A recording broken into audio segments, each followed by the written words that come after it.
शांति। 26/5/2023 की ईश्वरीय महावाक्य हैं। आज के साकार मुरली का सार।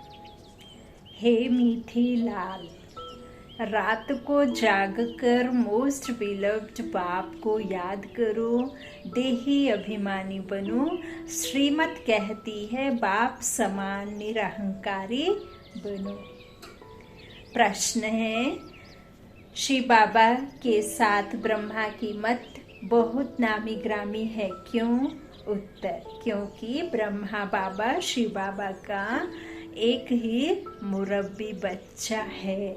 इसे अपनी मत का अहंकार नहीं है। सदैव कहते हैं तुम हमेशा बाप की ही श्रीमत समझो, इसमें ही तुम्हारा कल्याण है। बाबा देखो कितना निरहंकारी है। माताओं को कहते हैं वंदे मातरम। माताएं ज्ञान गंगा है, शक्ति सेना है, इन्हें आगे रखना है, रिगार्ड देना है। इसमें देह अभिमान नहीं आना चाहिए। गीत है जो पिया के साथ है। ओम शांति। गीत की पहली लाइन बच्चों ने सुनी। कहते हैं जो पिया के साथ है, परंतु साथ में इकट्ठे रहने का क्वेश्चन ही नहीं उठता। जो बाप के बने हैं वे साथ हैं ही। जो बाप के बनते हैं वे ब्राह्मण भल कहाँ भी रहें, उनके लिए तो ज्ञान बरसात है। जो पिया साथ है ज्ञानों की बरसात है ना। ऐसे गाना भी है ना, शिव पिया साथ है मोरे, शिव पिया साथ है, गीता ज्ञान की बरसात है, गीता ज्ञान की बरसात है ना। बहुत प्यारा गीत है, सुनिएगा। तो उनके जो पिया साथ है, बाबा कहते हैं फिर भल ब्राह्मण कहीं भी रहे, उनके लिए तो ज्ञान बरसात है। जो शिव बाबा के पौत्रे पौत्रियां बन प्रतिज्ञा करते हैं बाबा हम सदा पवित्र रहेंगे, ज्ञान अमृत पिएंगे, उनके लिए ही ज्ञान की बरसात है। अमृत कोई जल नहीं, जहर की भेंट में ज्ञान को अमृत कहा गया है। कितना प्यारा बाबा का राज। मुरली में महावाक्यों में बाबा इतने ज्ञान रत्न हमें देते हैं और यथार्थ सारी भक्ति का राज, शास्त्रों का ज्ञान, शास्त्रों का राज। जो भी इवन जो गाने बने हैं उनको भी बाबा बताते हैं कि वो क्यों बने हैं और है क्या उसके पीछे राज। जैसे आरतियाँ भी गाया करते हैं। सबसे पहले तो ओम जय जगदीश हरे जो आरती है, उसमें बाबा ने कहा है ना कि जो गाते थे कि तन मन धन सब कुछ है तेरे, लेकिन अब मैं जब मांगने आया हूँ तो बचते हैं हर चीज को देने से। तो बाबा कहते हैं जहर की भेंट में ज्ञान को अमृत कहा है। तो तुम हो पांडव संप्रदाय, यादव संप्रदाय, कौरव संप्रदाय का गायन है ना। क्या करत भय, तुम पांडवों पर है ज्ञान अमृत की बरसात, बाकी जो कौरव यादव हैं उन पर ज्ञान अमृत की बरसात नहीं है। यह भी बच्चे जानते हैं। यादव कौरव बहुत हैं, पांडव बहुत थोड़े हैं। गाया भी जाता है राम गयो रावण गयो, जिनकी बहुत सांप्रदाय है, राम की सांप्रदाय, पांडव बहुत थोड़े हैं, है ना। बाबा कहते यह है पांडव गवर्नमेंट। श्रीमत पर चलने वाले उन्हें कहेंगे पांडव गवर्नमेंट। जो देखिए परमात्मा के तो इस संसार में जो भी आप इस शरीर रूपी चोला पहने देख रहे हैं ना, वो सब एक ही परमात्मा की संतान आत्माएं हैं, चोला पहन करके यहाँ आए हुए हैं। परंतु परमात्मा कहते हैं कौरव और यादव और फिर पांडव। पांडव बहुत कम है जो परमात्मा को समझ गए, जो परमात्मा को जान गए, आत्मा में हूँ समझ गए और परमात्मा के श्रीमत पर चल सपूत बच्चे जो बनते हैं, फिर वो ज्ञान अमृत पी करके देवी देवता बनते हैं। बाबा कहते हैं ऐसे तो फिर यादव कौरव बहुत थोड़े पांडव हैं। तो गाया भी जाता है इसीलिए, है ना। तो बाबा कहते हैं राम गयो रावण गयो, ऐसे गाते हैं। राम की सांप्रदाय, पांडव बहुत थोड़ी हैं। यह है पांडव गवर्नमेंट। बाबा कहते हैं श्रीमत पर चलने वाले, यह जैसे भगवान की गवर्नमेंट है, परंतु है गुप्त। हाँ, तुम जानते हो हम श्रीमत पर चल भारत का बेड़ा पार कर रहे हैं। जो श्रीमत पर चलते हैं वे अपना बेड़ा पार करते हैं। यादव और कौरवों के पास कितने महल हैं, तुम बच्चों को कुछ भी नहीं। 3 पैर पृथ्वी के भी तुम्हारे नहीं, सब उन्हों का है, यह भी गाया हुआ है। जिनको 3 पैर पृथ्वी के नहीं मिलते थे, उन्हों की विजय हुई और वह विश्व के मालिक बन गए। पांडव शक्ति सेना गुप्त है, शास्त्रों में भी दिखाते हैं जुआ खेला। पांडवों का राज्य था, फिर जुआ में हराया। अभी ना तो है राज्य, ना है जुआ की बात, यह सब झूठ है। तुम बरोबर पांडव हो। श्री बाबा है रूहानी पांडव, बच्चों को रूहानी यात्रा सिखलाने आया है। इस ब्रह्मा तन से श्रीमत देते हैं। जैसे श्री बाबा की श्रीमत गाई हुई है, वैसे ब्रह्मा की भी गाई हुई है, क्योंकि फिर भी श्री बाबा का एक ही मुरब्बी बच्चा है। इस द्वारा कितने मुख वंशावली, एक ही मुरब्बी बच्चा है। बाबा कहते हैं श्री बाबा का तो एक ही है, और इसके द्वारा कितने ब्रह्म जो है मुख वंशावली रचे जाते हैं। पवित्रता का कंगन बांध कर कहते हैं जितना मेरी मत पर चलेंगे उतना मोस्ट बिलव्ड बनेंगे, तुम्हारा हीरे जैसा जीवन बनेगा। शिव बाबा कहते हैं इनका माना ब्रह्मा का और तुम्हारा कनेक्शन मेरे साथ है। हीरे जैसा जन्म तुमको मिलता है, इसलिए अब देही अभिमानी बनो। देही अभिमानी माना देह से न्यारे, आत्मा अभिमानी। जितना शिव बाबा को याद करेंगे उतना देही अभिमानी बनेंगे तो माया वार नहीं करेगी। मायापति का हाथ पकड़ लेंगे तो माया कैसे चली जाएगी, भाग जाएगी। बाप दादा की हमेशा बच्चों पर नजर रहती है। अगर बच्चे कुछ भी बेकायदे चलते हैं तो बाप दादा का नाम बदनाम करते हैं, तो शिक्षा देनी पड़ती है ऐसे काम नहीं करना। नाम बदनाम करने वाले के लिए कहा जाता है सतगुरु का निंदक ठौर ना पाए। ऐसा कोई उल्टा कर्तव्य नहीं करना है। तुम बच्चे जानते हो जितना बाबा को याद करेंगे उतना वे कर्म विनाश होंगे। याद में रहने वाले को ही देही का अभिमानी कहा जाता है। ऐसे नहीं है कि कोई देह से दूर जाकर बैठ जाती है आत्मा, नहीं। देही अभिमानी माना बाबा की याद में रहने वाले को, और जिनके अंदर में जो विकार हैं उसकी छाया ना पड़े, ऐसे नहीं है। बाबा कहते हैं शरीर छूट जाए तो मुझ तक पहुंचने का आधार तो वही है, तो शरीर तो छोड़ने से पहले ही सब कुछ कर लेना है ना। जो जैसा चाहता है, जो परमात्मा कहते हैं वैसे बनने के लिए, देवी देवता बनने के लिए आपको सब कुछ यहाँ ही इस तन में रह करके ही करने का है। ऐसा नहीं है कि बाद में कर सकते हैं, नहीं कर सकते बाद में। इसीलिए बाबा कहते हैं कि आपकी जो मृत्यु है, शरीर छूटने का दिन है, उसका आपके पास में सर्टिफिकेट नहीं है। इसीलिए परमात्मा की याद में बने रहो। कब वो सर्टिफिकेट आ जाए किसको भी नहीं पता है ना। तो इसीलिए बाबा कहते हैं परमात्मा की याद के लिए कोई डेट मुकर्रर नहीं है, ना ही कोई डेट लिखित में आपके जीवन की कोई एक घड़ी आएगी तब आप याद करना शुरू करोगे। याद करना अभी से, जैसे ही ये कान में पड़े परमात्मा के महावाक्य की मुझे को याद करो और बस शुरू हो जाओ, है ना। और युक्ति के साथ में तो ही आपको प्रालब्धि प्राप्ति होगी, तो ही आपको सिद्धि होगी, नहीं तो नहीं होगी। बाबा कहते हैं जितना बाबा को याद करेंगे ना उतना ही आपके क्या होंगे, विकर्म विनाश होंगे। याद में रहने वाले को ही देही अभिमानी कहा जाता है। देह अभिमान होने से माया का वार जोर से होगा। जैसे आप देह को याद करते हैं तो देह के संबंध याद आते हैं, तो देह के संबंध क्या क्या है, हाँ? रिश्ते नातों के अलावा भी और भी हैं देह के संबंध, धन दौलत, शान शौकत, गाड़ी बंगला, जितने भी भौतिक सुख सुविधाएं हैं सब देह के संबंधी है ना। तो देह के संबंधी याद आते हैं जब देह याद करते हैं, और जब हम खुद को आत्मा निश्चय करते हैं, जब हम आत्मा समझते हैं, तो हमें वो देही जो परमपिता परमात्मा है ना वो याद आएगा, है ना। तो आपकी आत्मा क्या चाहती है? सुख शांति चाहती है ना, प्रेम चाहती है ना। तो आपको सुख शांति और प्रेम इन जो शरीर के सुख सुविधाएं हैं उससे तो नहीं मिलती ना, है ना। तो ये तो किससे मिलेगी? उसी से जिसके पास में ये सब है।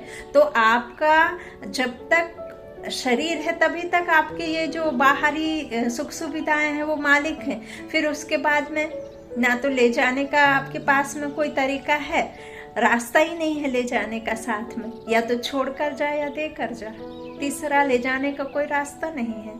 तो ये सब बुद्धि से समझना है।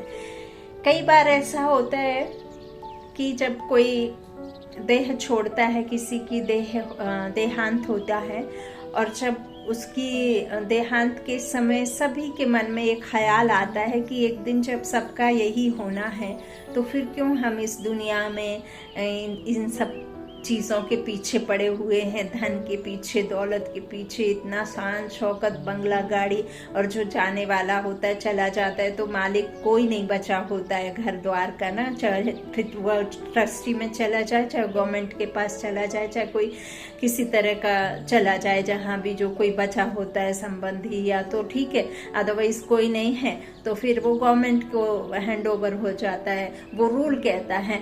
तो वो उस समय के लिए, थोड़े समय के लिए ऐसे सब मन में ख्याल लाते, फिर घर में आए, वहाँ से आए, बस फिर उसी में लग गए।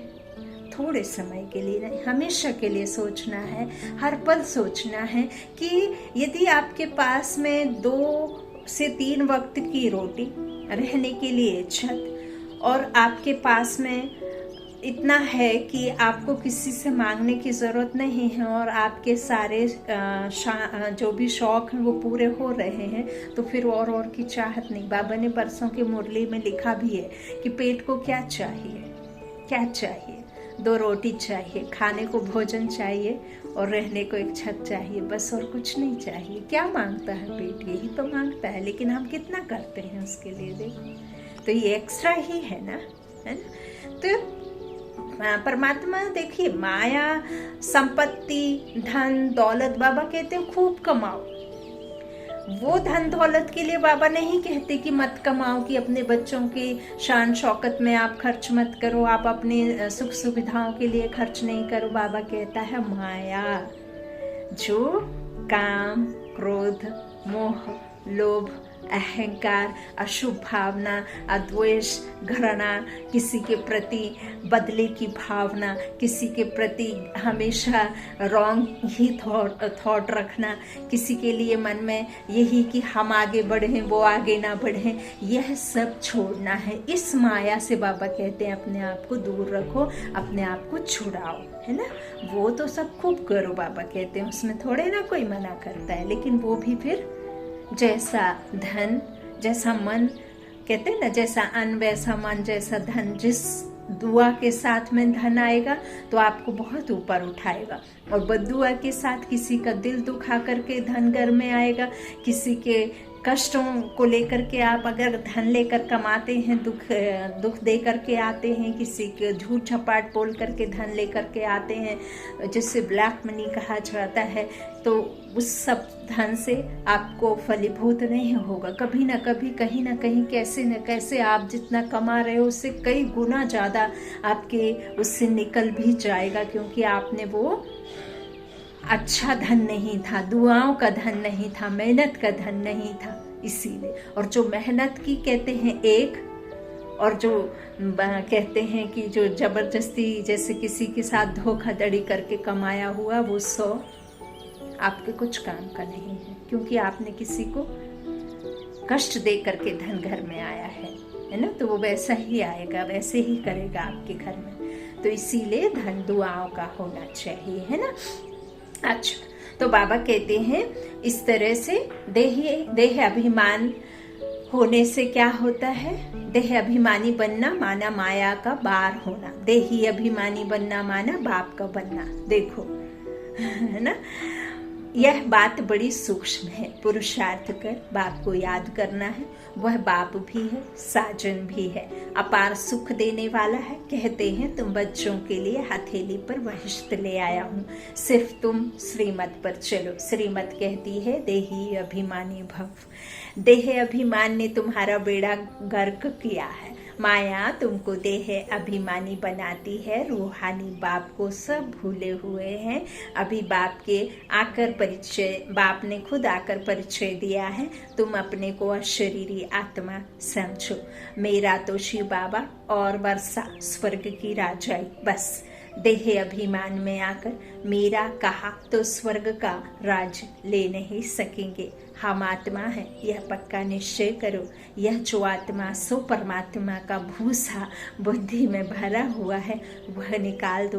कई क्या करते, यदि आपके घर में कोई बच्चा जन्मा और उस बच्चे के जन्मते ही घर में कोई ऐसा बड़ा कार्य जो बहुत समय से नहीं बन रहा था और वो बन गया, तो आप उससे भगवान समझ उसको दिन रात उसमें भगवान की सूरत देखते रहते। यदि किसी महात्मा के द्वारा आपका कोई बिगड़ा काम बन गया, तो आप उससे भगवान समझना शुरू कर देते, उसको भगवान के जैसे पूजा पाठ करते, उसको आँखों में क्या दिल दिमाग पर बसा लेते।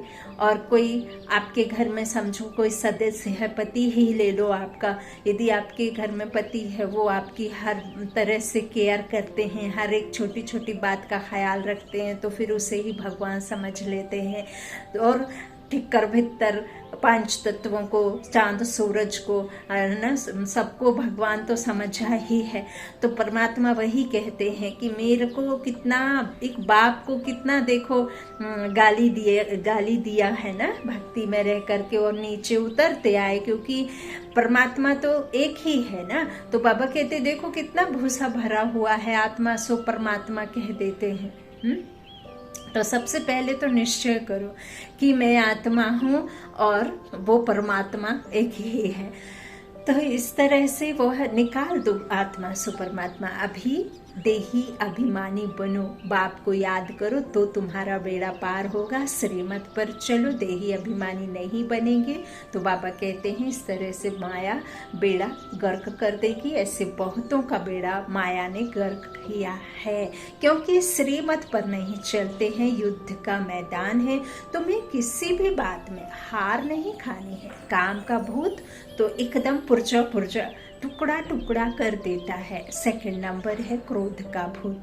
क्रोध से एक दो को मार कर खलास करते हैं। यादवों का क्रोध बढ़ेगा, एकदम जैसे डेविल बन जाएंगे।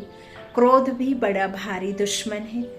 काम को नहीं जीता तो पवित्र दुनिया का मालिक बन नहीं सकेंगे। क्रोध दुश्मन भी ऐसा है जो खुद को भी और औरों को भी दुख देते हैं।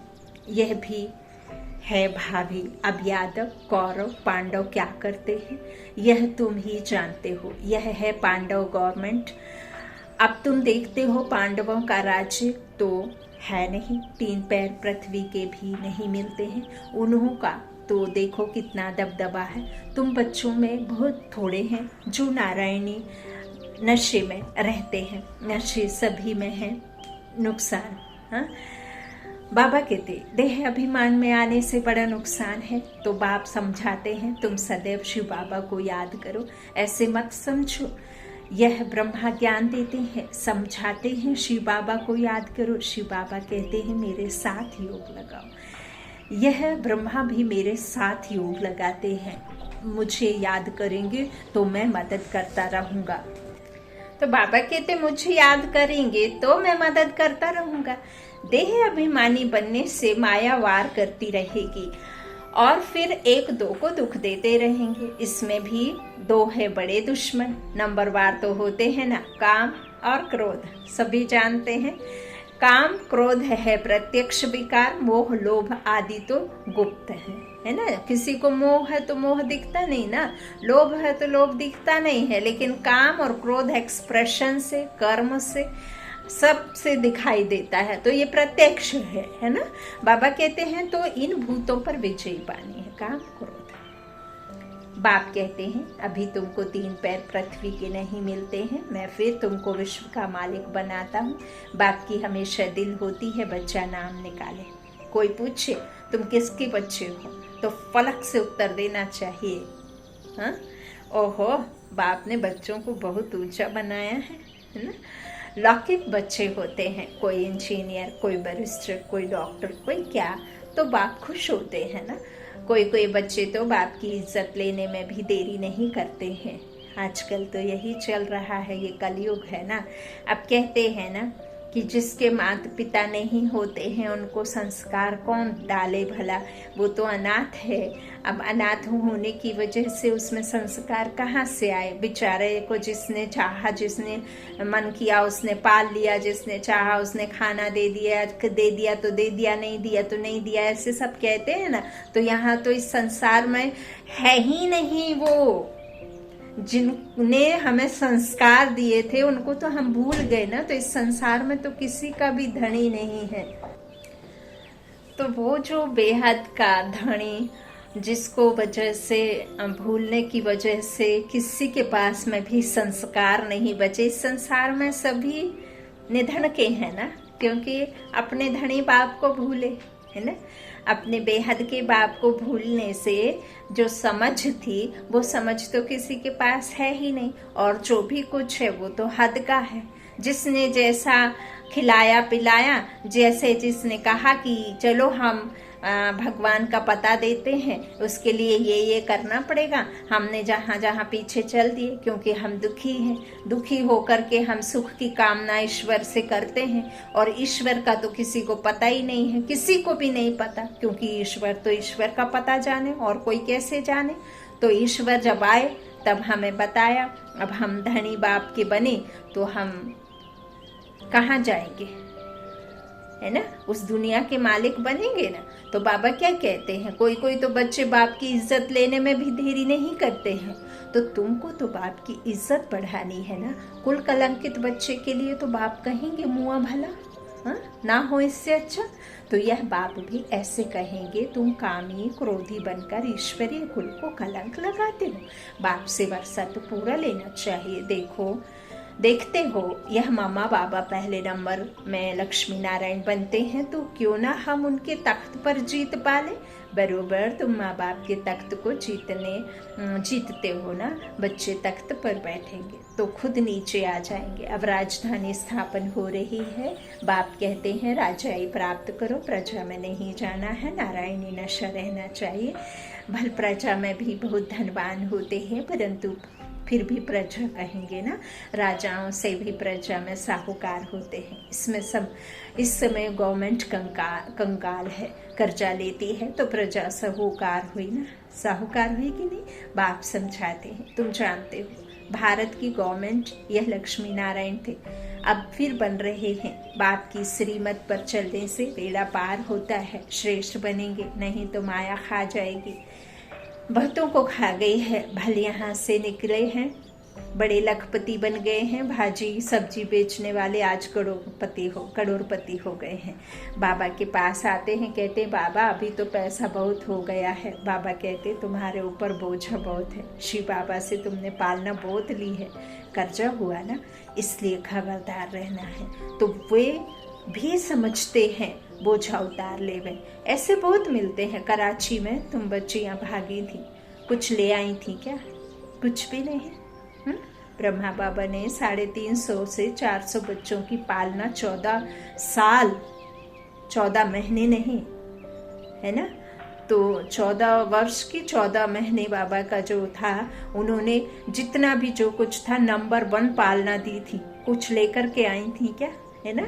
क्योंकि वही भविष्य अर्थात सतयुगी दुनिया की स्थापना के कार्य में वो आत्माएं सबसे ज्यादा सहयोगी आत्माएं थी। तो बाबा का कहना था कि इनकी पालना नंबर 1 तरीके से होनी चाहिए। बहुत लग्जरी लाइफ बाबा ने उनको दी है। तो कुछ लेकर नहीं आई थी। बाबा कहते हैं शिव बाबा के खजाने से तुम्हारी परवरिश हुई। जो कोई शिव बाबा के पिछाड़ी सरेंडर हुए, उनसे तुम बच्चों की पालना हुई। इस बाबा को थोड़े ही पता था कि यह आपस में मिलकर ऐसे आ जाएंगे। शिव बाबा ने उनकी बुद्धि में डाला और भट्टी बननी थी तो सब भाग कर आ गए। तो परवरिश के लिए भी कोई बलि चढ़े। फिर उनसे कई भाग गए। माया ने हार खिला दी। माया भी कोई कम समर्थ नहीं है। अब उस पर जीत पानी है। बाप की याद से योग अक्षर नहीं बोलो, याद अक्षर बोलो। योग बाबा कहते हैं जो लौकिक में बहुत सारे योग चल पड़े हैं, वो योग गलत है। याद अक्षर बोलो। कई बच्चे कहते हैं योग में बिठाओ, लेकिन यह आदत पड़ जाएगी तो चलते फिरते तुम याद नहीं कर सकेंगे। वो भक्ति की बातें अब भूल जाओ। कर्म योगी हैं हम। सहज योग बाबा ने हमें लगाना सिखाया है। बाबा कहते हैं चलते फिरते, उठते बैठते, खाते पीते, सोते जागते, हंसते बोलते रोते, चाहे आप कुछ भी करो लेकिन बुद्धि मेरे से लगी रहनी चाहिए। तुम कर्म योगी है, सहज योगी हो। बाबा ने कहा है जब तुमने तन लिया है तो तुम्हें तो कर्म करना ही पड़ेगा लास्ट सेकंड तक। तो लेकिन आत्मा को कर्म दे दो कि तुमको सिर्फ एक ही कर्म करना है, वो है तुमको जाना परमात्मा के पास और आते जाते रहना, सदा उनके पास ही रहना। इस तरह से उनको सर्विस पर रख दो, है ना। बाकी आपको ऐसे नहीं है कि योग में बैठना है। बाबा कहते हैं इस तरह से नयों को भी यह नहीं सिखाना कि योग में बैठो। नए को तुम अपने सामने बिठाते हो तो वह नाम रूप में फंस पड़ता है। अनुभव ऐसा कहता है, इसलिए मना की जाती है ना। जो मीडिएटर होता है ना, जो निमित्त बाबा का बच्चा है ना, फिर उनके नाम रूप में फंस जाते हैं। तो बाबा कहते हैं इसलिए फिर ऐसा नहीं करो। मना कर रहे हैं बाबा। अनुभव ऐसा कहता है, इसलिए मना की जाती है। माँ बाप को एक जगह याद करना होता है क्या? माँ बाप फोन करके कहते हैं क्या कि मुझे याद करो? माँ बाप की फोटो निकालते हो एल्बम से, तब उनको सामने बिठा करके रखते हो, तब याद करते हो क्या?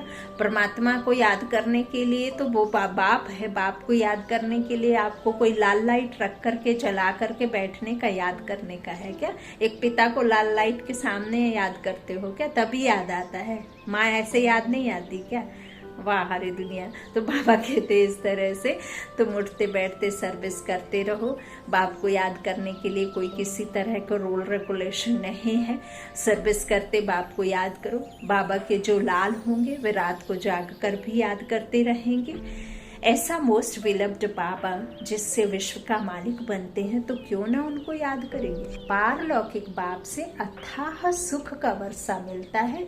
तुम अभी से पुरुषार्थ करते हो, मेहनत करते हो, जो फिर जन्म जन्मांतर ईश्वरीय प्रारब्ध तुम भोगते हो। ऐसे नहीं वहाँ सतयुग में तुम ऐसे कर्म करते हो तब राजाई मिलती है, नहीं। यहाँ के ही पुरुषार्थ से प्रारब्ध पाते हो। बड़ा भारी पद है। ऐसे बहुत आए, फिर आश्चर्यवत सुनंती कथंती फिर भागंती हो गए। बहुत सेंटर्स भी स्थापन करंती फिर भागंती गिरंती हो गए। कोई सेंटर स्थापन करके भी आहिस्ते आहिस्ते गिर पड़ते हैं। वंडरफुल माया है ना। माया झट नाक से पकड़ लेती है। इसलिए बाप कहते हैं निरंतर याद करो, समझो। शिव बाबा समझाते हैं इनसे मम्मा तीखी है। ब्रह्मा बाबा से तीखी मम्मा है, जबकि उन्होंने ऐसे योग आदि में बैठती नहीं थी, लेकिन मम्मा ने सबसे ज़्यादा इतना सहज भाषा मम्मा को ज्ञान आता था कि बाबा को कोई भूले ही ना, ऐसे समझा देती थी। तो बाबा निराकार निरंकारी है। तुम बच्चों को भी समझना है, हम निराकारी आत्माएं हैं, निरहंकारी बनना है, तभी वर्षा पाएंगे। देह अभिमान नहीं आना चाहिए, बहुत मीठा बनना है। वहाँ माया होती नहीं तो क्यों ना बाप से वर्षा ले लेवे। बाबा का राइट हैंड बन जाए। वह कौन बनते हैं? जो सेंटर स्थापन करते हैं, कमाल करते हैं, कितनों का कल्याण करते हैं। कोई सेंटर स्थापन कर फिर चले जाते हैं, उनका भी फल मिल जाता है। एक तरफ जमा दूसरे तरफ ना हो जाती है। यह तो बाप जानते हैं, ब्रह्मा भी जान सकते हैं। एक ही यह मुरब्बी बच्चा है, तुम सब हो पौत्रे पौत्रियां। तुम बच्चे जानते हो मम्मा नंबर 1 जाती है, बाबा सेकंड नंबर में आते हैं। पहले है लक्ष्मी है, फिर नारायण है ना। तो ब्रह्मा बाद में है, पहले राधे मम्मा है ना। तो माताओं का रिगार्ड बहुत करना पड़े। बाबा कहते हैं वंदे मातरम, तो बच्चों को भी वंदे मातरम करना पड़े। माता बिगर उद्धार हो न सके। वास्तव में तो हम सब सीताएं, सब सजनियां हैं एक साजन की, अथवा सब बच्चे हैं एक बाप के। बाप खुद कहते हैं वंदे मातरम। जैसे कर्म मैं करूंगा, मुझे देख बच्चे भी ऐसा करेंगे। तो माताओं की संभाल करनी है। इन पर अत्याचार बहुत होते हैं, कोई विघ्न डालते हैं तो भी बेचारी माताएं बांधेली हो जाती हैं। चाहती हैं बाबा के सेंटर जाकर मुरली सुने, लेकिन नहीं जा पाती हैं क्योंकि उनको बंधन है। पाप का घड़ा ऐसे भरता है, असुर मारते हैं तो परमात्मा बन पड़ते हैं। देखा है तो सब ड्रामानुसार, इसको कोई मिटा नहीं सकते। कल पहले मुआफिक हर एक अपना वर्षा लेने वाले हैं। साक्षात्कार होता है, कौन अच्छे अच्छे मददगार होते हैं। शिव बाबा कहते हैं मैं तो दाता हूँ, कुछ लेता नहीं हूँ, मैं भोगता हूँ। अगर यह ख्याल आता है कि हम देते हैं, अहंकार आया तो यह मरे। शिव बाबा तो कहते हैं तुम ठीक कर भीतर देकर रिटर्न में कितना लेते हो। हाँ, जाते हो मंदिर में अपने नाम से देते हो, हाँ, मुझसे मांगते हो, हाथ जोड़कर खड़े होते हो, मुझसे मांगते हो, और जब आ जाता है तो अपने नाम को उधर मंदिर में खुदवा देते हो। दाता मैं हूँ, नाम अपना है, फिर भी मैं कुछ नहीं कहता हूँ। तो फिर बाबा कहते हैं रिटर्न देकर मैं ले लेते हैं, है ना। बाबा कहते मैं कितना लेते हो। हाँ, बाबा हमेशा दाता है। शिव बाबा को मैं देता हूँ, यह बुद्धि में कभी नहीं आना चाहिए। मैं एक पैसा देकर लाख लेता हूँ, 21 जन्म के लिए राज्य भाग्य लेता हूँ। बाप है सदगति दाता, झोली भरने वाला। गुप्त दान करना होता है, बाबा भी गुप्त है। अच्छे मीठे मीठे सिकिलाधे बच्चों प्रति माता पिता बाप दादा का याद प्यार और गुड मॉर्निंग। रूहानी बाप की रूहानी बच्चों को नमस्ते। हम रूहानी बच्चों की रूहानी माता पिता बाप दादा को याद प्यार और गुड मॉर्निंग। शुक्रिया बाबा, शुक्रिया शुक्रिया। धारणा के लिए मुख्य सार। पहला बाबा ने कहा देही अभिमानी बन माया पर जीत अवश्य पानी है। रात को जाग कर भी मोस्ट विलव्ड बाप को याद करना है। दूसरा, बाप समान निराकारी निरहंकारी बनना है। शिव बाबा को देते हैं, यह तो संकल्प में भी नहीं लाना है। बाबा के पास में बाबा को हम दे रहे हैं, बाबा को दिया है, बाबा ने हमसे मांगा है, ये महापाप है। वो महादान कहते हैं गुप्त दान। अरे परमात्मा आपको देता है, कभी मत कहना कि वो हमसे लेता है, वो हमसे मांगता है। ये संकल्प में भी नहीं आना, सब कुछ उसका है। आज एक एक सांस यदि आपके जीवन में है तो वो परमात्मा की ही दी हुई है। जिस तरह से आप ऑक्सीजन अंदर ले रहे हैं, वैसे ही वो ऑक्सीजन देने वाला वही बैठा है। कभी नहीं कहना कि मैंने दिया या मैंने उनके लिए किया, है ना। वरदान है समय के महत्व को जान, व्यर्थ को समर्थ में परिवर्तन करने वाली नॉलेजफुल महान आत्मा भाव। 63 जन्म तो व्यर्थ गंवाया, अभी समर्थ बनने का यह एक जन्म है, इससे व्यर्थ नहीं गंवाना। क्योंकि संगम की यह एक एक घड़ी पद्मों की कमाई जमा करने की है। यह कमाई की सीजन का युग है, इसलिए कभी भी समर्थ को छोड़ व्यर्थ तरफ नहीं जाना। नॉलेजफुल बन जो जितना स्वयं समर्थ बनेंगे उतना औरों को समर्थ बनाएंगे। ऐसा जो समय के इस महत्व को जानते हैं वह स्वतः महान बन जाते हैं। स्लोगन है एक बाप के फरमान पर चलते चलो तो सारी विश्व आप पर स्वतः कुर्बान हो जाएगी। एक बाप के फरमान पर चलते चलो तो सारी विश्व आप पर स्वतः कुर्बान हो जाएगी। बाबा जो आज मुरली में समझाना चाहते हैं, एक तो आपके मन में कभी नहीं आना चाहिए कि मैं ईश्वर को देता हूँ, भगवान को देता हूँ। दूसरा, निराकारी निराहंकारी बनना है। पहले आत्मा निश्चय करो और निराहंकारी बनने की प्रैक्टिस करो कि मैं निराहंकारी कैसे बनूंगा जब प्रैक्टिस में रहोगे ना। तो बाबा कहते समर्थ, ये जो संगम योग है ये कमाई का योग है। तो इसमें आप कौन सी कमाई करते हैं? क्या धन दौलत की कमाई करते हैं? बिल्कुल नहीं। धन दौलत की कमाई नहीं, कहते हैं आपके धन से भी कर्म श्रेष्ठ है। तो यहाँ सिर्फ और सिर्फ कर्म श्रेष्ठ बनाने की कमाई होती है। जो कर्म श्रेष्ठ बनाता है वो फिर पूरे कल्प सुखी होता है। अच्छा, ओम शांति।